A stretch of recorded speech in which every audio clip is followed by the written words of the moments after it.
అమ్మా ఎక్కడికమ్మా అంత కోపంగా వెళ్ళిపోతున్నావు? పక్కింటి ఆవిడ నన్ను ఏదో అన్నదంట, ఏమన్నదో వెళ్ళి కడిగేసి వస్తాను. ఎందుకమ్మా ఆవిడకి అసలే పొగరు ఎక్కువ. ఆవిడికి పొగరు తినే ఫుడ్ లో ఉంటదేమో, నాకు బ్లడ్ లో ఉంటదిరా బ్లడీ ఫుల్.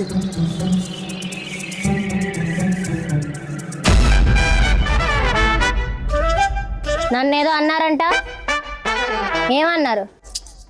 ఏదో అన్నానులేండి కోపంలో, అయినా అది వదిలేస్తే మీకే మంచిది. లేదా తెలుసుకోవాలని ప్రయత్నించారో మీకే రిస్క్. రిస్కా? నాకా? ఒకరు నాకు ఎదురొచ్చిన వాళ్ళకే రిస్క్, నేను ఒకరికి ఎదురెళ్ళిన వాళ్ళకే రిస్క్. తిట్టి పారేస్తా. ఇంకొకసారి నా గురించి మాట్లాడేటప్పుడు గొంతులో సౌండ్ పెరిగినా, మాటల్లో మర్యాద తగ్గినా. అయినా విన్నది విన్నట్టు వదిలేక మా ఇంటికి వచ్చి నాతోనే గొడవ చేస్తావా? నాకు తెక్క రేగనివ్వక. నీకు తెక్క రేగాలేమో, నాకు 24 hours ఆన్ లో ఉంటది. నాకు బీపీ తెప్పించుకు, నా కొడుకుని పిలుస్తాను. నీకు